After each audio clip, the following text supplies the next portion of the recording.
हजरत सारा के मशवरे से आपने हजरत हाजरा से निकाह किया। जब हाजरा से निकाह किया, रब की बारगाह में किस चीज की कमी है? अल्लाह अकबर, 80 साल की उम्र में रब ने उन्हें चांद जैसा बेटा दिया, जिसको दुनिया इस्माइल ज़बीहुल्लाह कहा करती है। एक बेटा ना था, अल्लाह के खलील के हाथ उठ गए, और जब बेटा आया है तो खुशी की इंतहा ना रखी। तभी तारीख तो पढ़ लिया करो प्यारे, बेटा कितनी बड़ी नेमत है। हजरत सारा पहली बीवी है, दूसरी बीवी हजरत हाजरा है, लेकिन जब अल्लाह के खलील के घर में हजरत हाजरा की गोद में हजरत इस्माइल आए हैं, अब मोहब्बत देखिए, हजरत इस्माइल की वजह से आपकी मोहब्बत उधर ज्यादा हो जाती है। हजरत हाजरा मारे रश्क के कहती है, खलील मुझसे ये हाल नहीं देखा जाता है। अल्लाह अकबर, रब ने फौरन जिब्रील को भेजा, कहा जाओ मेरे खलील से कह दो जैसे सारा कहती है वैसा किया जाए। अल्लाह के खलील ने कहा था, सारा बता तो सही कहना क्या चाहती हो? कल लो अपने बेटे को लो और अपनी बीवी को लो, इतना दूर लेके चले जाओ जहां मैं ये मोहब्बत के नजारे न देख सकूं। अल्लाह अकबर, हजरत खलील ने चांद सा बेटा दिया। कोई आम बेटा ना था, बल्कि इतना हसीन बेटा था जिसके चेहरे पे चांद कुर्बान हो जाए, जिसकी पेशानी में नूरे मोहम्मदी चमक रहा था। उसी जात को इस्माइल ज़बीहुल्लाह कहा जाता है। आपने शहजादे को लिया, ए मालिक जाना कहा है, कहा ये फैसला हमारी मर्जी पे छोड़ दे, जहां जाकर के तेरी सवारी ठहर जाए वहीं खलील को छोड़ देना, वहीं जाकर के इस्माइल को छोड़ देना, हाजरा को छोड़ देना। आप बैठे सवारी पे, शहजादे को लिया, हजरत हाजरा को लिया, और ऐसी जगह पे जाकर सवारी रुकी है जहां पानी नहीं है, जहां खाना नहीं है, जहां कोई रिश्तेदार नहीं है, जहां कोई अकरबा नहीं है, जहां कोई आबादी नहीं है, जहां कोई बस्ती नहीं है। इम्तिहान हो रहा है। अल्लाह अकबर, आपने बेटे को उतारा, ज़ौजा को उतारा। जरा दिल थाम के बात सुनना प्यारे, हश्र ज़माने में किए हैं, कभी तारीख उठा करके देखो। जब आपने शहजादे को उतारा और बीवी को उतारा, आप छोड़ के वापस आने लगे, थोड़ी सी खजूरें दी है, थोड़ा सा पानी दिया के देख करके वापस पलटे। हजरत हाजरा हैरत में है, ए मेरे सरताज, आपको तो इस्माइल बड़ा प्यारा है, आज अचानक ये फैसला क्यों किया जा रहा है? ऐसे जंगल में छोड़ के जा रहे हो जहां पानी भी नहीं है, खाना भी नहीं है, और कोई हाल पूछने वाला भी नहीं है। बगैर कुछ कहे अल्लाह के खलील पलट रखे हैं। अल्लाह अकबर, बीवी हो तो ऐसी, अगर आज थोड़ी सी कमी कर दे तो शोहर की कमी पर बीवियां बाल नोच लेती है। आओ जरा तारीख उठा करके देखो, हजरत हाजरा को जंगल में खलील ने छोड़ा है, छोड़ के जाने लगे हैं। आपने आवाज दे के कहा था, ओ खलील बता तो सही कोई गलती हो गई है, कोई कसूर हो गया है? कोई जवाब नहीं आया। कहा छोड़ के क्यों जा रहे हो? कोई पता नहीं चला। आप जब सवारी लेकर के पलटे, हजरत हाजरा को छोड़ा, थोड़ा सा पानी खजूरें थी, वापस जाने लगे। हजरत हाजरा दौड़ी, दौड़ करके आपने अल्लाह के खलील का पैर पकड़ा, कहा खलील बस इतना बता के जा, अपनी मर्जी से छोड़ के जा रहे हो या रब के कहने से छोड़ के जा रहे हो? इतना सुनना था। अल्लाह के खलील की आंख में आंसू आए, और क्यों ना रोते, चांद सा बेटा छूट रहा है, क्यों ना रोते, अपनी जिंदगी का सबसे कीमती हीरा छूट रहा है। रो के कहा था शरीक हयात, इतना बता दे, कभी तारीख ऐसी पड़ी है कि किसी बाप को 80 साल की उम्र में खुदा ने चांद सा बेटा दिया हो और वो उस बेटे को जंगल में छोड़ के चला जाए? अच्छा कहना क्या चाहते हो? कहा अपनी मर्जी से नहीं, रब के कहने से छोड़ के जा रहा हो। इतना सुनना था। हाजरा दौड़ी, कहने लगी खलील अगर अपनी मर्जी से नहीं, रब के कहने से छोड़ के जा रहे हो तो इतना सा काम और करो। कहा कौन सा? कहा ये पानी भी लेके चले जाओ, खजूरें भी लेके चले जाओ। कहा हाजरा किस लिए? कहा तुम्ही ने कहा है रब की मर्जी से छोड़ के जा रहे हो तो सुनो, जिस रब ने हमें 80 साल की उम्र में चांद सा बेटा दिया है, वो हमें खाना भी दे देगा, वही पानी भी दे देगा।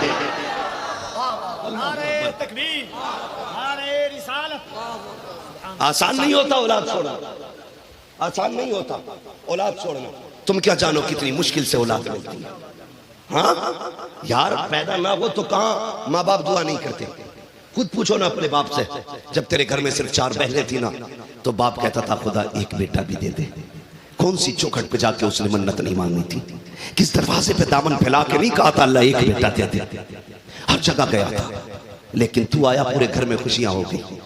कोई कहने लगा इसको गुड्डू कहो, किसी ने कहा नहीं भूरा कहो, किसी ने कहा नहीं चांद कहो, किसी ने कहा कुछ, किसी ने कुछ, सबने प्यार से नाम दिए, सबने अपने अपने नाम बांटे। मगर कसम खुदा की सुने, अगर बाप प्यार से बेटे को ना पीरा, जुम्मा, बुद्धा जो भी कह दे, वो बेटे के लिए सबसे नसीबों वाला नाम होता है। कभी कभी बच्चों को ये नाम रखने वाला बाप मुयस्सर नहीं होता।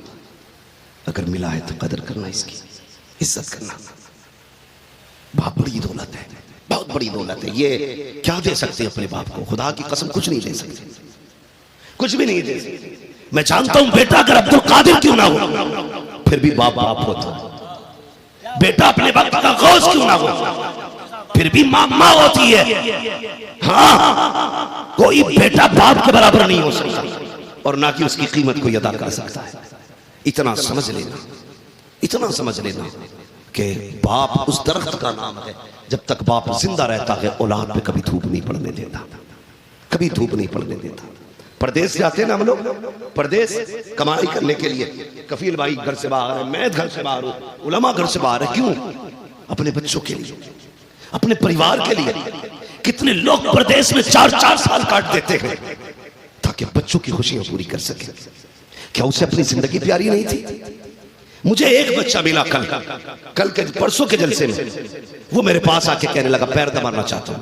मैंने कहा बैठ जा, क्या करता है? उसने कहा कुरान पढ़ता हूं। मैंने कहा क्या कर रहा है? कहा हिफ्ज का। कितने पारे हो गए? 15। मैंने अगला सवाल उससे कर दिया, कफील भाई। मैं उससे बोला तुम्हारे अब्बू क्या करते? इतना कहना था, उसकी आंख में आंसू आ गए। कहने लगा 10 साल हो गए मेरे बाप सऊदी में रहते, 10 साल हो गए बाप सऊदी में रहते। मैं उसका मुंह देखता रह गया। यार सोचो तो सही। मैंने कहा यार 10 साल हो गए, कब आते? कभी 4 साल में, कभी 5 साल में। मैंने कहा तूने पूरी जिंदगी में कितनी बार अपने बाप को देखा होगा?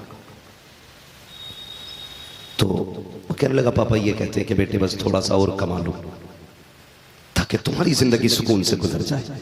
एक बाप औलाद के सुकून के लिए पूरी जिंदगी प्रदेश में काट देता है। प्रदेश किसी बाग का नाम नहीं है, प्रदेश किसी ऐशो इशरत की जगह का नाम नहीं है।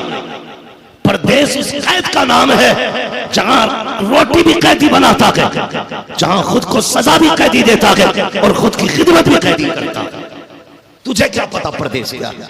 उस बाप से पूछ जिसके 20 साल प्रदेश में कट गए और वो बेटे को जी भर के न देख सका। ये बेटियां बैठी है, मेरी इनसे गुजारिश है तुम्हें खुदा का वास्ता अपने भाइयों की कदर करना, अपने बाप की कदर करना। कई भाइयों की पूरी जवानी अब प्रदेश में कट गई सिर्फ इसलिए कि बहनों की इज्जत से हाथ नहीं लेकर सके। पूरी जिंदगी भाइयों ने प्रदेश में काट दी, मेरी बहन इज्जत से रुखसत हो सके। कल जब यही बहन भाई का मुंह काला करके चली जाती है तो उसके 10 साल नहीं 50 साल की मेहनतों पे पानी पड़ जाता है। ओ भाई मेरी तुमसे इतनी गुजारिश है, तुम कहते हो कि बस अल्लाह का शुक्र है कलफ लगे कपड़े, कॉलर उठे कपड़े, एक धब्बा कपड़े पहनेंगे और पूछा जाए क्या करते हो? कहा जी कुछ नहीं, खाली रहता हूं, बस खाली रहता हूं, टहलता हूं, कोई काम नहीं। का नहीं। का फिर ये कपड़ों पे कलफ कैसा? काम क्या करते हो? का नहीं, 2 बेटे अल्लाह का शुक्र है बाहर है। बड़ा भाई है तो कहता 2 छोटे भाई प्रदेश में। खुदा के वास्ते जिसकी कमाई से तेरे कपड़ों पे कलफ लगाए ना, इसका हिस्सा भी बचा के रखना। कई भाइयों की ये शिकायत है, हजरत 10 साल सऊदी में रहा, पलट के आया तो भाइयों ने कुछ नहीं दिया, पलट के आया तो घर वालों ने 0 कर दिया, जहां से चला था वहीं खड़ा था। और यार जिसकी कमाई की वजह से तेरे कपड़ों पे कलफ लगा है, जिसकी कमाई की वजह से लोग तुझे सेठ कहते हैं, जिसके परदेश की काटी हुई इज्जत की वजह से लोग तुझे शान वाला कहते हैं, उसके लिए बचा के रखना। जब पलट के आए तो उसकी जिंदगी वहीं से शुरू ना हो जहां से छोड़ के गया था। तेरी जिम्मेदारी बनती है। और यार कई बार तो ऐसा होता है भाई पूरी जिंदगी प्रदेश में काट देते हैं, जब पलट के आने का इरादा करते हैं इज्जत से बहनों को रुखसत कर देते हैं, फिर खबर आती है परदेश से आ तो रहे हो, जानते हो बेटी 10 साल की हो चुकी है, 6 साल के बाद बेटी के हाथ भी पीले होने हैं। अल्लाह अकबर, जब परदेसी को इतना पता चलता है अब तक की 10 साल की कमाई से मैंने बेटी को रुखसत की, बहनों को रुखसत किया था, अब 4 साल और लगा देता हूं ताकि बेटियां भी इज्जत से रुखसत हो सके। अल्लाह अकबर। उस बाप से पूछो औलाद क्या चीज होती है। आज औलाद की कदर हमें नहीं है। कितनी आसानी से बाप कहता है खुदा करे तू पलट के ना आए, माए बददुआ कर देती है, तेरा चेहरा देखना नहीं चाहती। तो सुनो औलाद की जिम्मेदारी है वो बाप की कदर करे, बाप की जिम्मेदारी है औलाद की कदर करे, इसलिए कि अगर औलाद ना दे तब भी चेहरे झुक जाया करते हैं, माँ बाप ना हो तब भी खुशियां रूठ जाया करती है। अल्लाह ने औलाद दी है, 4 बेटे दिए हैं, तेरी मर्जी है, एक को डॉक्टर बना तेरी मर्जी, एक को इंजीनियर बना तेरी मर्जी, एक को तो कुछ भी बना तेरी मर्जी, लेकिन चौथे बेटे को कुरान का कारी बना दे ताकि जब तू दुनिया से जाए तो बेबसी की मौत ना मरे, बल्कि इधर आंख बंद हो इधर ये कुरान पढ़े। दुनिया का क्या छोड़ के गया है, जमाना का है, कुछ छोड़ा क्या ना छोड़ा, अपने पीछे कुरान पढ़ने वाला कारी छोड़ के गया, इसलिए अपने पीछे कुरान वाला छोड़ के जाना बड़ी बात होती है। अल्लाह अकबर। रिश्ते पढ़े ना औलाद के। आज ना 10 रुपए चंदा देते हुए मदरसे में हमारा दम घुटता, 10 रुपए चंदा देते हुए बगले झांकते। एक शादी आ जाए 40-50 हजार का खर्चा पक्का है। रिश्तेदारी में अगर शादी निकल आए तो 40-50 हजार का खर्चा। मदरसे की बात आए अभी हिसाब नहीं है, ये ना किया करो। अल्लाह से तिजारत किया करो, अल्लाह से तिजारत। याद रखना, आपकी दुनिया की कोई भी तिजारत आपको डुबा सकती है, लेकिन अल्लाह से की जाने वाली तिजारत आपको डूबने नहीं देगी, आपको डूबने नहीं देगी। तुम जितना रब की राह में दोगे अल्लाह उतना ही ज्यादा तुम्हें अता करेगा, उतनी ज्यादा तुम्हें देगा। जाओ जाके तारीख देख लो, जायजा ले लो, मुहासबा कर लो। तुम्हारी बस्ती में जितने लोग मदरसे और कुरान वालों पे खर्च करने वाले या दीन के मामलात में खर्च करने वाले हैं, उनमें से कितने लोग गरीब होके मरे? कोई नहीं। जितने भी आपको मिलेंगे ना, सारे अमीर मिलेंगे, क्योंकि वो अल्लाह से तिजारत करते, अल्लाह से तिजारत करते। मैं तो उन लोगों को मुबारकबाद पेश करता हूँ जो मदरसे में पढ़ने वाले बच्चों के खाने का इंतजाम करते हैं, जो इनको खाना खिलाते हैं, असातिज़ा को खाना खिलाते हैं, कुरान वालों को खाना खिलाया करते हैं। बड़ी बात है। हम तो मदरसे में 10 रुपए चंदा नहीं देते।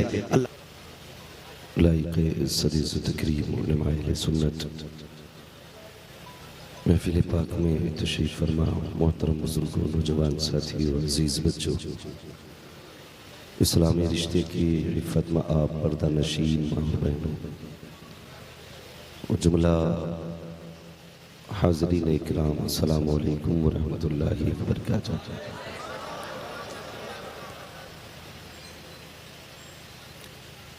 अल्हम्दुलिल्लाहि रब्बिल आलमीन वल आक़िबतु लिल मुत्तक़ीन वस्सलातु वस्सलामु अला रसूलिहिल करीम, अम्मा बअद, फ़अऊज़ु बिल्लाहि मिनश शैतानिर रजीम, बिस्मिल्लाहिर रहमानिर रहीम। या अय्युहल्लज़ीना आमनू क़ू अन्फुसकुम व अहलीकुम नारा, आमन्तु बिल्लाहि सदक़ल्लाहु मौलानल अज़ीम व सदक़ रसूलुहुन नबियुल उम्मियुल मुतीउल मुबीनुल मुईनुल करीम व नहनु अला ज़ालिका लमिनश शाहिदीन वश्शाकिरीन वल्हम्दुलिल्लाहि रब्बिल आलमीन। या खुदा बहरे जनाब मुस्तफ़ा इमदाद कुन, या रसूलल्लाह अज़ बहरे खुदा इमदाद कुन, या शहीद करबला, या दाफ़िए करबो भला, गुल रुखा शहज़ादे गुल क़बा इमदाद कुन, गौसे आज़म बनी बेसरो सामा मददे, क़िबला दी मददे, काबा ईमा मददे, बकिरदाबे बला उफ्ताद कश्ती, मदद कुन मदद कुन मदद कुन, या मुईन अद्दीन चिश्ती क़ादरी यमनारे, या गौसे आज़म ली ज़नम, दमज़ शेख अहमद रज़ा ख़ां क़ुत्ब आलम ली ज़नम, बलगल उला बिकमालिही, कशफ़त दुजा बिजमालिही, हसनत जमीअ ख़िसालिही, सल्लू अलैहि व आलिही। करूँ तेरे नाम पे जहाँ फिदा, न बस एक जान तो जहाँ फिदा, दो जहाँ से भी नहीं जी भरा, करूँ क्या करूँ दो जहाँ नहीं। जिसको अपने नबी से जितनी मोहब्बत का दावा हो, कोशिश करें उतनी आवाज़ के साथ रसूल और आले रसूल की बारगाह में दुरूद सलाम की डालियाँ निछावर कर लें। पढ़ें बावाज़ बुलंद, अल्लाहुम्मा सल्ली अला सय्यदिना व शफ़ीइना व नबीना मौलाना मुहम्मदिन मअदिनिल जूदि वल करम व आलिही व अस्हाबिही व बारिक व सल्लिम सलातुन व सलामुन अलैका या रसूल अल्लाह सल्लल्लाहु तआला अलैहि वसल्लम। आप सारे लोग ये यकीन रखें कि ये महफिल, ये वक्त, ये जगह इत्तेफाक से नहीं बल्कि नसीबों से मिली है। मैं कभी किसी से ये नहीं कहता कि भाई तू बैठ या तू मत जा, और न मैं किसी को मजबूर करता हूं कि उठना नहीं है, इसलिए कि मेरी अपनी एक आदत है। ये तकरीरें कोई बाप दादाई विरासत नहीं है, ये हमें आबा व अजदाद से नहीं मिली है, ये खुदादाद सलाहियतें हैं। चाहे कोई ख़तीब हो, नात ख़ां हो, नक़ीब हो, शायर हो, उसका अपना कुछ नहीं होता, सब खुदा का है। और कितना बोलना है ये रब जानता है, और किसको सुनना है ये भी रब जानता है। अपना तो एक अकीदा है, जब कुर्सी पर बैठते हैं तो पहले दिल में कहते हैं रहने दो या डुबो तो अब तो तुम्हारी जानिब, कश्ती तुम्हीं पे छोड़ी लंगर उठा दिए हैं, कश्ती तुम्हीं पे छोड़ी लंगर उठा दिए हैं। मैं दावे के साथ कहता हूँ इतना बड़ा मिंबर शायद कहीं कहीं और कभी कभी आपको मिले जिस पे इतने सारे उलमा बैठे हों कि जितने उलमा न किसी 40वें में आपको मिलेंगे न किसी तीजे में, और मैं तो समझता हूँ अक्सर मैयतों में भी आपको इतने उलमा नहीं मिलेंगे। ये बड़ी जमात अल्लाह वालों की मिंबर पर बैठी हुई है और आपने बड़े बड़े लहजों को सुना। हिंदुस्तान का बड़ा मशहूर लहजा, हर दिल अजीज लहजा, लाडला लहजा, चहीता लहजा, भाई मोहम्मद अली फैजी का लहजा, जिसे आपने बड़े प्यार और मोहब्बत से सुना। और भाई सोहराब कादरी साहब, इनको भी आपने सुना माशाल्लाह। ये मैं जानता हूँ, जहाँ तक मेरी अपनी सोच है, ना तो वाकई मोहम्मद अली फैजी के 6 हाथ हैं और ना ही सोहराब कादरी को रब ने 8 हाथ दिए हैं। इनके भी 2-2 हाथ हैं, ये भी आम इंसानों की तरह हैं। लेकिन जानते हो इनकी अपनी खुसूसियत ये है दोनों की कि इनकी पहचान हुजूर की नात है, हुजूर की नात है। और बड़ी बात है अगर किसी की पहचान हुजूर की नात बन जाए।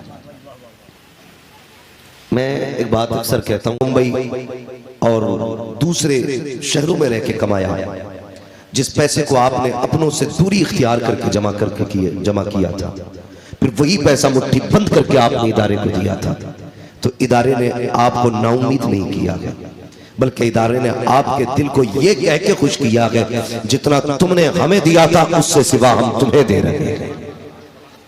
4 हाफिज कुरान, ये आम बात नहीं है। मैं सिर्फ ये चाहता हूं आप महसूस करें जो मैं कहना चाहता हूं। भले नारे ना लगाएं, उछले ना, सिर्फ मेरी बात महसूस करें। ये इदारे अल्लाह इन इदारों को सलामत रखे। आज जो मजहब इस्लाम का परचम बुलंद है ना, तो 90% इस बुलंदी में इन इदारों का हाथ है, इन इदारों का हाथ है। आज जो सरों पे टोपियां, चेहरों पे दाढ़ियां, लिबास कुर्ता पजामा ये नजर आता है ना, इन मदरसों की देन है। मैं कहता हूं जितना आप पीर से प्यार करते ना, उससे ज्यादा इन मदारिस से प्यार किया गया। जितना आप अपने बाप से प्यार करते हैं उससे ज्यादा इन इदारों से प्यार करो। जितना ज्यादा अपनी मां से इश्क करते ना, उससे ज्यादा इन कुरान पढ़ाई जाने वाली जगहों से प्यार करो। इसलिए कि यही जगहें हैं जहां से आज भी इश्क रसूल की सदाएं हमारे सीनों में उतारी जाती है। समझ रहे ना आप मेरी बात? में उर्दू में बोल रहा हूं। ये इदारे हैं, अगर अरबाब मिंबर समझ रहे हो तो आप साथ दें, वरना आप दुआ दें। इसलिए कि हमें उम्मीद है कि दुआएं मज़ारों से भी आया करती हैं, जमीन के ऊपर नहीं, जमीन के अंदर से भी दुआएं मिला करती हैं। तो ये इदारे हैं, इन इदारों ने आपको 5 हाफिज दिए। इस इदारे ने, अल्लाह इस इदारे को सलामत रखे, बानी को इसके सलामत रखे। अल्लाह इसके जितने भी मुहब्बीन मुखलिसीन हैं जो दूर दराज रह कर के इस इदारे की खिदमत कर रहे हैं, अल्लाह उनको उम्र खिज़र अता फरमाए। यकीन जाने बड़ी बात है, बड़ी बात है। कभी इदारों में जाके देखो, इन जितने उलमा बैठे ना, यकीनन सबकी जिंदगी मदरसों में गुजरी होगी। और आपने भी देखा होगा, मेरा बेटा अगर 4 साल का है, 8 साल का हो जाए तो घर के अंदर हमारी माएँ ना बच्चों की परवरिश करती हैं। यहाँ तक के कपड़े अपने हाथ से धुलती हैं, नाश्ते अपने हाथ से कराए जाते हैं, खाने अपने हाथ से खिलाए जाते हैं, उनके नाश्ते का इंतजाम अपने हाथ से कराया जाता है। लेकिन कभी आओ इन इदारों की तरफ और कभी देखो इन इदारों को, फिर आपको महसूस होगा वो बच्चे जिस उम्र में जो सही से मुंह धुलना नहीं जानते, वो मदरसे में आके खुद के कफील बन जाया करते हैं और इतने बड़े जिम्मेदार बन जाते हैं। उन्हें कपड़े का पाक करने का तरीका भी आ जाता है, कितनी छील से ना पाक होता है कपड़ा, वो ये भी जानने लग जाते हैं। आओ कभी आकर के इदारों के अंदर देखो, 8 साल के बच्चे आपको 18 साल के जवान नजर आएंगे। आओ कभी इदारों के अंदर आके देखो, इसके अंदर सबासुदा हाल नहीं रहते हैं, सारे खुशहाल नहीं रहते हैं। तुम्हें क्या पता है यार, कितने बच्चे रातों को उठ के माओ के लिए रोया करते हैं, कितने बच्चों को बाप की याद आती तो तड़प जाया करते हैं। कभी तारीख उठा करके देखो कुरान पढ़ने वालों की, यूं ही कुरान सीने में नहीं आया करता है। माँ की मोहब्बत को कुर्बान किया है तब जाके कुरान सीने में आया है, बाप की शफ़क़तों को दूर रखा है तब कुरान सीने में आया है, बहन की मोहब्बतों से फासले पैदा किए गए हैं तब जाके कुरान सीने में आता है। आओ कभी इदारों में आकर के देखो, कितने आंसू बहे हैं तब जाके कुरान सीने में आया है, कितने फाके किए गए हैं तब जाके कुरान सीने में आया है। कभी आके देख इदारे के अंदर कितने बच्चे ऐसे सिसक के रोते हैं जैसे बिन माँ बाप के बच्चे रोया करते हैं। लेकिन खुदा की कसम मैं सलाम करता हूँ इनकी मोहब्बतों को। इन्होंने माँ की ममता तो छोड़ी लेकिन कुरान नहीं छोड़ा, बाप का प्यार तो छोड़ा, कुरान नहीं छोड़ा, बहन की शफकतें छोड़ी, कुरान नहीं छोड़ा, भाई की मोहब्बतें छोड़ी, कुरान नहीं छोड़ा। और दुनिया को बता दिया यही क़यास तालीम कुरान हो जाए, हर एक परचम से ऊंचा परचम इस्लाम हो जाए।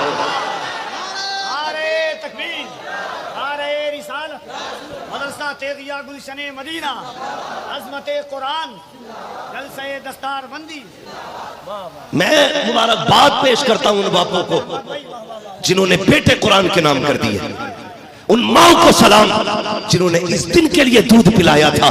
बेटे दूध के बदले में तुझसे बंगला गाड़ी नहीं चाहिए, तुझसे ऐशो इशरत नहीं चाहिए, बस इतना दे देना अगर मर जाए तो हमारी कब्र पे आके कुरान की कुछ आयतें पढ़ के सुना देना।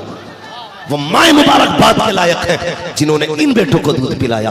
मैं उन बहनों को सलाम करता हूँ जिन्होंने ऐसे भाइयों की खिदमत की है, जिन्होंने बहनों की खिदमत के बदले में कुरान जैसी दौलत देनी है, कुरान जैसी दौलत देनी है। हाँ यकीनन ये रिश्ते हैं, ये प्यार है। वरना इतने बड़े मजमे में कोई बंदा ऐसा है जिसे औलाद नहीं चाहिए, सबको चाहिए ना। अगर बोल सकते तो बोले, वरना सलाम पढ़ ले। सबको औलाद चाहिए ना। अगर औलाद पैदा ना हो तो किस दर पे नहीं जाते हम मांगने के लिए, हर चौखट पे जाते हैं। बेटा पैदा होता तो क्या शोर मचता है, लो जी आज उसके घर में भी चिराग जल गया, यही कहते ना, लो जी मुबारक हो आज फला प्रधान के घर में भी बुढ़ापे का सहारा आ गया, कमजोरी की लाठी आ गई, झुकी कमर का सहारा आ गया। सब कहते हैं कि ये बूढ़े बाप का सहारा आया है। ये देखो इनमें कौन तालिब इल्म ऐसा है जो रोज के 400-500 रुपए नहीं कमा सकता। सब कमा सकते हैं ना इनमें, अल्लाह का शुक्र है सबके हाथ पैर सलामत है, अट्टे कट्टे सारे कमा सकते हैं। मगर कसम खुदा की इनके बापों की हिम्मत और हौसला देखिए। ये जवान हो गए लेकिन बाप ने ये नहीं कहा बेटे गर्मी ज्यादा हो रही है 200 तू कमा 200 मैं कमाऊंगा। ये नहीं कहा अब मैं घर बैठूंगा तू 400 कमा के ला। इन्होंने ये कहा बेटे 4 दिन और मजदूरी करनी पड़े ना हम कर लेंगे, लेकिन मेरे बेटे हमें बस कुरान चाहिए, हमें बस कुरान चाहिए। इस फिक्र के साथ पूरी जिंदगी माँ बाप अपनी औलाद को कुरान सिखाते रहे। और यार कितना गहरा रिश्ता होता है बाप का बेटे के साथ। उठाना तारीख कसम खुदा की, पूरा हज किसी की मोहब्बत की निशानियां बता रहा है। भाई कफील अंबर वो गए जिसने हुजूर के मदीने में शेर पढ़े हैं। मोहम्मद अली फैजी वो गए जिसने अम्मा खदीजा के मजार पे खड़े होकर के नाते पढ़ी हैं। ये वो लोग हैं नसीब वाले जिन्हें नात हुजूर के शहर में पढ़ने का मौका मिला है। उम्मीद है किसी दिन हुजूर हमें भी बुलाएंगे, हम भी उनकी चौखट पे जाके बातें करेंगे। लेकिन मैं तारीख का एक बाप पलटना चाहता हूँ। रिश्ता कितना अजीब होता है जब हजरत खलील के आंगन में कोई बेटा नहीं आया।